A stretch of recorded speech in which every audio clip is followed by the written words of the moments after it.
everybody, it's great to see you. This is 2000 Years of Christ's Power, part 13. So today we're going to talk about Scholasticism, the rise of Scholasticism, which took place around about the 11th to the 14th century.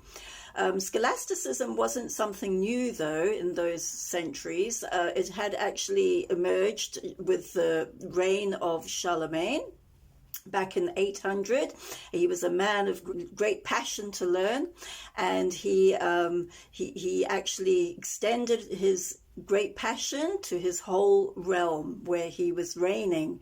He was a man that desired to learn a lot, but he battled even to write, because he was so used to holding a big heavy sword that he couldn't wrap his little fingers around a small pen. He was well known for his love of learning. So he was actually the beginning of the movement of scholasticism. But after the reign of Charlemagne, the whole movement waned and dwindled, and only revived again during the 11th and the 13th century. Now, why did scholasticism revive? Well, there's a few reasons why. Firstly, because it was during the time of the Crusades, and people were actually moving around a lot. So they were actually picking up great learning, and that from the East, from the Byzantine world. In the Byzantine world, Aristotle's teachings were quite prominent. And also within the Islamic world, there was interesting teaching as well, which was also based on Aristotle. So also when you go back and you look at the West, you see the Moors in Spain, the Islamic world as well. And at that time, the university and the schools in the Moorish lands of Spain, they were translating the great philosophers like Plato and Aristotle and Philo into Arabic. And while they were doing it, it was triggering a new love for the philosophers. Another reason why the scholastic movement started to emerge so strongly was because of the fact that the church had become very authoritarian. It had become very traditional, and it had come to the place where if people questioned the authority of the church, they would be in trouble. So, of course, you get a group of scholarly people. They're not going to just sit back and accept any dogma that is forced upon them. They are going to ask questions. So that is one of the reasons why the scholastic movement emerged so much. At that time too, there was the Babylonian captivity, which was the time when the popes had been removed from Rome, and now they had been taken up into Avignon, which is in France. And now there was 3 popes that were supposed to be elected and put on the papal throne. And this was the reason being because there was a French pope, there was an Italian pope, and because these two were fighting so much amongst themselves, they had decided to bring in another pope as well. So this had kind of challenged the authority of the church and laid a lot of questions into the hearts of men in general. And so because of this, it had actually brought about a big question mark in the hearts of men. And so this was one of the reasons why the scholastic movement actually started to emerge. So what was the theme that actually emerged from the scholastic movement of that time? Well, when you look at the church and the state that it was in, and the fact that it enforced itself upon the common man, saying that all the authority comes from the church. Did the authority really come from the church? And so the big question mark, the big issue became, where do we draw the line for the authority of the church and with our own common sense? So on the one side of the spectrum was the whole issue of where does common sense, reason and logic enter, And where does revelation of the church and the authority of the scriptures end? And where do they get reconciled together? So this became the huge issue within the scholastic movement of the time. And so out of this came quite a few scholars, and these men started to grapple with this whole issue of revelation on the one side and reason on the other side, and where the two meet together and can be reconciled. And so you'll find that most of the scholars came out of the monastic movement. Why? Well, by the time of the 11th and the 13th century, the monastic movement was no longer for the humble common man who was seeking after God. The monastic movement had now become a prestigious place for people of nobility, men of high class, and they would find their little comfortable zone within these monastic movements. Now, the monastic movements of the time there was two that had been introduced by the Pope. It was the Franciscan movement and the Dominican movement, and there were other monastic orders as well, but these were the main two monastic orders. And out of these monastic orders came many scholars. So when you in the universities, you would find the Dominican run universities, and the other universities, it would be the Franciscans. Well, they had found their way into the intellectual world through the monasteries. And when we look at the schools and the universities of the time, well, they had started by just a few intellectual people coming together and discussing and debating, and they would meet in barns and everything. But by the time the 11th century had come upon the world, in the 13th century, the universities had actually been built into proper institutions, like, for example, in Canterbury and Oxford, and then also down in Paris and places. They were great places of learning.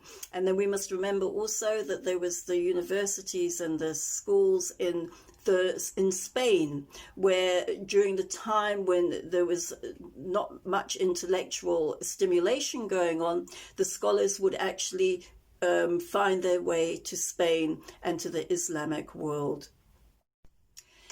Now, one of the reasons why the Dominicans and the Franciscans were so prominent in the universities was because they had been actually planted there by the church. One of the reasons being to make sure and to control what was being taught within the universities. So it was actually the Dominicans and the Franciscans that eventually became the great inquisitors, to check on the thoughts of men and whether they were in line with what the church was saying. So although they were great scholars, they were also there for a purpose, and they were supported and encouraged by the church to be in these universities, to watch out and to control the thoughts of men and what was actually going on in the universities at the time. But as I said before, most of these theological scholars were themselves monastics. And so we look at, for example, there are different scholars that are well recognized and remembered historically. We look, for example, at Thomas Aquinas, who was one of the most prominent of theologians, especially within the Roman Catholic Church. We see that there was Peter Abelard, there was Duns Scotus, there was Anselm. And there's many that were very great scholars, but most of them were monastics. So as I said before, the whole issue, the theological issue that was being debated and being grappled with was where does reason and logic and common sense meet with the authority of the scriptures and with church tradition. And you'll find that, you'll find scholars that were on the one side of the spectrum, scholars that were on the other side of the spectrum, and then those that were in the middle. For example, there was in the middle Lanfranc of Bec, who was with he was between 1005 and 1098. And what he did, he was what was called a centrist. Okay, so he could reconcile reason and the authority of the scriptures in the middle. And what he did was he produced this theory of dialectics. Okay, where you weigh and compare a thesis to an antithesis, and it was called the dialectics. Okay, and so you'd have a thesis, you'd have an antithesis, and then you would try and reconcile and bring in a point of agreement between the two of them. So this became a new premise on how to compare and weigh up theories and then bring about a point of agreement. For example, Lanfranc brought out this line of thought.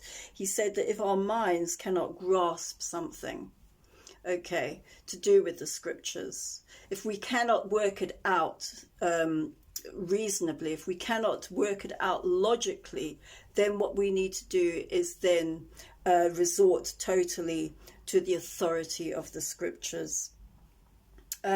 So there would be this balance between faith and reason. Wherever there was something that couldn't be worked out, that it was, for example, the whole teaching about the Trinity is beyond our capacity to reason with, then what we have to do is we just have to rely totally upon the authority of the scriptures. And then you get a scholar like Anselm, for instance, and he said his premise that he stood on was where he said, I believe in order to understand. So the first premise is faith, and it is the beginning of knowledge. Okay, so his whole premise was that we need to believe first, and then from there comes the understanding. So he was more on that side of the spectrum where he believed in the authority of the scriptures. That was the first premise, and from there would come the knowledge and the understanding. So there was different scholars, and they started from different premises. And you'll find that you got the Platonists and you got the Aristotelians. The Aristotelians would be on the one side of the spectrum that said, no, if you can't prove it, if you can't see it, if it's not factual, then it's best to be ditched completely. Whereas the Platonists relied more on revelation. They relied upon the scriptures as their first premise to true knowledge. And as the scriptures actually say, it says in the Bible, a fool has said in his heart that there is no God. So we need to start as Christians on the premise that God is real, that he does exist, and from there our knowledge comes. So we as Christians actually stand on that side of the spectrum where we believe in the authority of the scripture. But you'll find that later on with the Enlightenment and it actually was not the premise that the intellectual man stood upon. It was more an Aristotelian premise, whereby it was what we could see with our eyes, what we could prove scientifically, that became the authority, and revelation was put to the background completely. So these were the two lines of thought that at this time was in their seminal development, and was a really big part of intellectual thought and theology of the day. So it was also during this time, because of the movement of people from Crusades and that, they were coming back with all these exotic ideas and things like that, that we see that quite a few so-called heresies were starting to be introduced into the West, which was worrying the church quite a lot. And so they were having to combat these so-called heresies. So there were, for example, there were groups of people like the Albigenses, the Bogomils, and the Waldensians that were starting to emerge. And this was because people people were coming back with information. They were coming back feeling more liberated, freer in thought from the church. This was not pleasing to the church. The church was not happy about this. This is one of the reasons that they actually started to bring in their own movements, and they were the monastic movements of the Dominicans and the Franciscans and the Augustinians. They were actually recruited by the church to go and seek out the heretics and to try and bring them back to Mother Church. They weren't very successful. The Franciscans were pretty successful. They went more over to the far west where the Spanish Moors were, and they did quite a lot of evangelism over that side. But the ones that were most effective amongst the heretics were the Waldensians, and the Waldensians were genuine Christian people. They were Protestants before the Protestant movement had actually even come upon the earth. And the Waldensians were the ones that actually were the most effective amongst the Albigenses. Now, the Waldensians were founded by a man called Peter Waldo, and his main premise was that he resorted back to the scriptures. He was Orthodox, but he was outside of the organization of the church. So because of this, he became a threat because he was gathering a lot of followers around him. And his whole teaching was of poverty and back to the scriptures and allowing people to go 2 by 2 and evangelize, and allowing women to have also equal footing with men within the preaching of the word.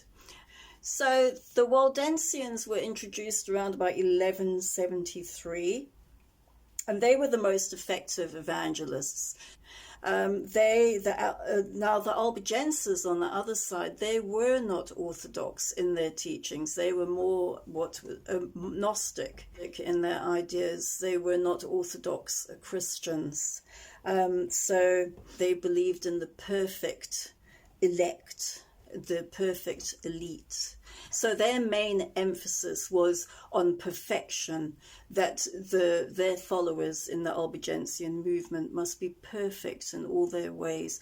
And the reason why they were reacting so severely was because the Roman Church was so corrupt in so many ways. And so it's kind of like a throwback to the Donatists of the early movements around about 400 that took place in Africa. But as I said before, it was the Waldensians really that were the most effective among the Albigensians. So because of this, the church decided to bring the Dominicans and the Franciscans into the work of the Inquisition. So I would just like to read you something to do with the Albigensians because they are very close to my heart. It says here on page 251 of our book, Christianity by Paul Johnson. It says here, the Waldensians, they were a threat.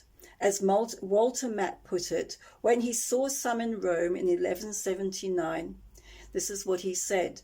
They go about 2 by 2, barefoot, clad in woolen garments, owning nothing, holding all things in common, like the apostles. If we admit them, we shall be driven out. They were excommunicated 3 years later. There was indeed no shortage of men prepared to defend orthodoxy, but they set up standards which exposed the existing structures and personnel of the church, and thus formed a remedy more serious than the disease. Innocent III, despite his many limitations, did grasp the essence of this problem very clearly, and was the only pope to make a systematic attempt to solve it. his creation of the Franciscan and Dominican orders, the first to beat the heretics at their own game of apostolic poverty, the second to preach orthodox concepts in popular terms, sought to harness volcanic Christian forces to institutional objectives. But the dilemma could not be solved by a once and for all operation. It was permanent. It was endemic in Christianity. If the Franciscans, for instance, were allowed to pursue their idealism, they got out of control. If they were controlled, they promptly lost their idealism and became corrupt. Within 2 generations, the whole friar experiment was a failure. Within 3, it was a liability. And so we see here that the Pope was trying to control these movements that were outside of the church, whether they were orthodox or not. And he was using the Dominicans and the Franciscans to do it, who became the great inquisitors of the time. More the Dominicans, though, than the Franciscans, really. Because the Franciscans, a lot of them still held very much St. Francis's concepts of poverty and humility and following the scriptures. So we see that the Waldensians especially were influencing many of the villages and that of the Germanic territories. And so because of that, the inquisitors, wherever they would find villages that had been influenced quite a lot, the inquisitors would move in. And what they would do is that they would actually sift out those who they felt were not abiding by the rules of the church. And some of the things that they would have to do to abide by the rules of the church was at least 3 times a year participate in Mass.